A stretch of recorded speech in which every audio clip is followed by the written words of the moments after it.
Final destination blood lines 6th instalment है final destination franchise का। इस इंस्टॉलमेंट में ये देखने को मिलता है कि Stefani Reyes played by Kaitlyn Juana एक कॉलेज स्टूडेंट है और इसे कई महीने से सपने आ रहे हैं, बहुत ही भयानक सपने आ रहे हैं।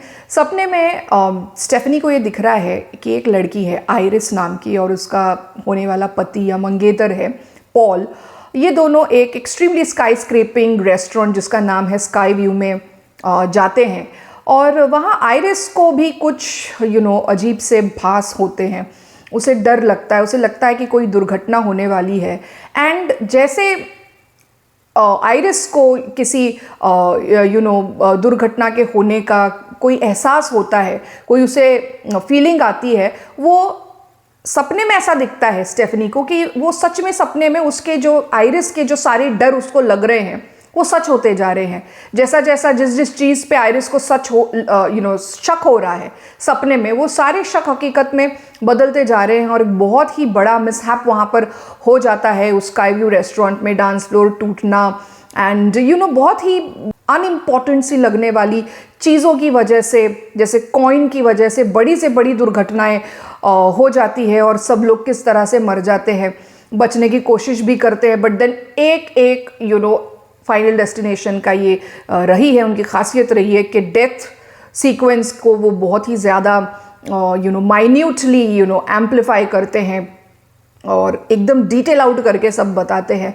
तो यहाँ पर भी जो सिनेमाटोग्राफी है वो ऑसम है और बहुत अच्छे से ये सारा जो मिसहैप है, ये जो फर्स्ट विजन जो दिखाई दे रहा है फिल्म में, जैसा कि हर एक इस फ्रेंचाइज के इंस्टॉलमेंट में हमने देखा है कि शुरुआत ही एक विजन से होती है, तो यहाँ पर सपने में विजन हो रहा है, ऐसे दिखाया गया है स्टेफनी को। और ये स्काई व्यू रेस्टोरेंट में जो आइरिस और पॉल दिख रहे हैं स्टेफनी को, वो किस तरह से मर जाते हैं, यहाँ से इस फिल्म की शुरुआत हो रही है।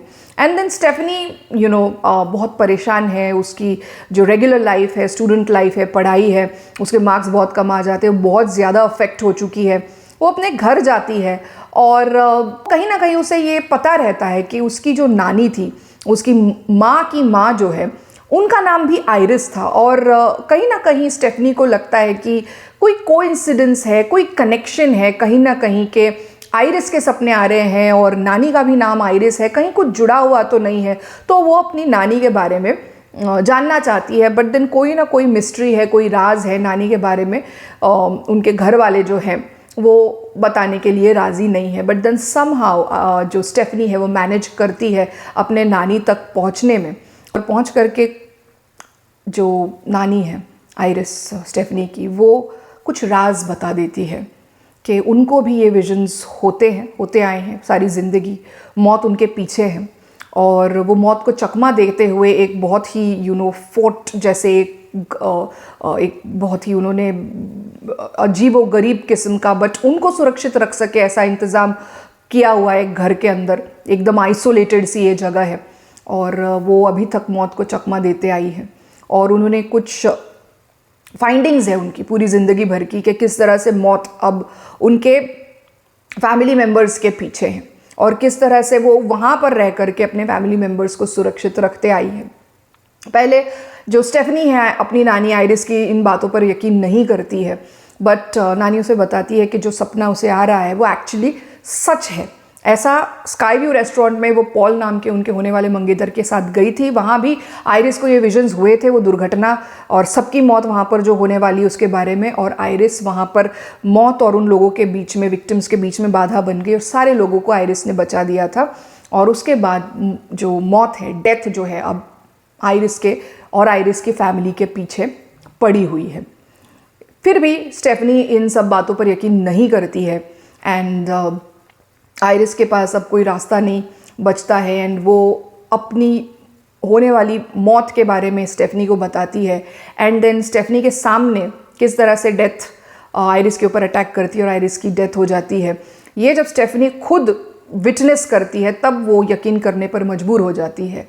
एंड अपनी नानी के आखिरी शब्द जो है वो याद रखती है कि ये किताब रख लो, ये जर्नल जो भी उनकी ज़िंदगी भर की फाइंडिंग्स है उसे रख लो, उसको लेकर के वो वहाँ से चली जाती है। तो अब विजन्स जो है स्ट्रॉन्ग हो रहे हैं किसको, स्टेफनी को, और मौत जो है अब आइरिस की ब्लड लाइन यानी कि आइरिस के जो वंश है उनके पीछे, जो फैमिली मेम्बर्स है, ब्लड रिलेटेड लोग जो है उनके पीछे हैं, ऐसा कुछ उस जर्नल में या उस डायरी में डॉक्यूमेंट किया हुआ है। ये स्टेफनी को पता चलता है। उसके घर वाले इन सब बातों से परेशान हो जाते। वो कहते हैं कि तुम्हारी नानी भी ऐसी बातें करती थी और फिर तुम्हारी माँ भी ऐसी बातें करती थी एंड XYZ, ऐसा वो पहले बिलीव नहीं करते। बट देन यस, जैसा फाइनल डेस्टिनेशन का एक बेसिक थीम रहा है कि डेथ को कोई नहीं हरा सकता, तो वन बाय वन जो ब्लड लाइन मेंबर्स हैं, या इवन इस इंस्टॉलमेंट में ये भी देखने को मिल रहा है कि जो डेथ के प्लान के बीच में आ रहा है उसे भी डेथ लेकर के चले जा रही है, ऐसा देखने को मिल रहा है। तो basically what is my review about this movie final destination blood lines.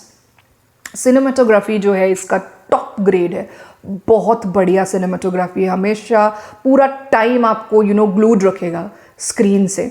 And पिछली जो इस फ्रेंचाइज की जो इंस्टॉलमेंट्स थी उनका भी सिनेमाटोग्राफी बहुत अच्छा रहा है। But then this is like something at some another level only. इसके सिनेमाटोग्राफर है क्रिश्चियन सेबाल्ट एंड विजुअली देखने में मूवी बहुत ज़्यादा इंप्रेसिव है। थीम, अंडरलाइन थीम कभी बदला है, फाइनल डेस्टिनेशन का कभी नहीं बदला है।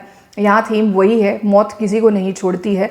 और जैसा सारी इंस्टॉलमेंट्स में देखने को मिला है कि एक विजन से फिल्म की शुरुआत होती है एंड जो भी इंसान को ये विजन होते हैं और वो आगाह कर देता है और मरने वाले जो लोग हैं उनको बचा लेता है, तो मौत उनके पीछे लग जाती है, ये देखने को मिला है। इस फिल्म में ये देखने को मिल रहा है कि मौत जो है ना सिर्फ उन लोगों के पीछे जा रही है जिनको उस फर्स्ट जो हादसा हुआ था जिनमें उन सारे लोगों को मरना था, सिर्फ उन लोगों के पीछे नहीं जा रही है, बट जिस व्यक्ति ने उन लोगों को मरने से बचाया है उसके ब्लड लाइन के पीछे भी जा रही है। दिस इज हाउ ये मूवी थोड़ा कॉन्सेप्ट में ये ट्वीक दे दिया गया है। This is how it is a little different from the previous instalments of this franchise. But nevertheless जो इसका बेसिक थीम है वो यही है कि मौत किसी को नहीं छोड़ती और अब ब्लड लाइन को भी नहीं छोड़ रही है।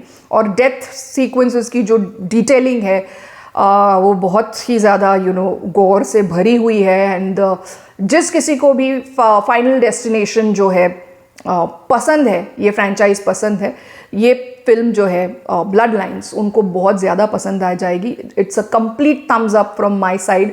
इसको देखने के भी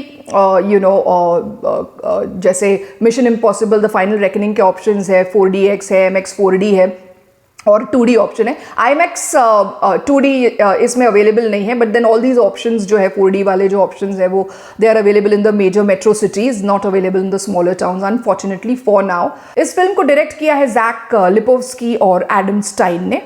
स्टोरी लिखी है Guy Busick, Lori Taylor and John Watts ने। म्यूजिक टिम विन का है and the music is complementing पूरा जो फिल्म का थीम है उसको। So it's a complete thumbs up from my side. Final destination के फैंस को ये इंस्टॉलमेंट भी ज़रूर अच्छा लगेगा। So do go and watch this movie. अगर आपको मेरा रिव्यू करने का तरीका पसंद आ रहा है then do like, share and subscribe to my channel. Till then see you in the next video.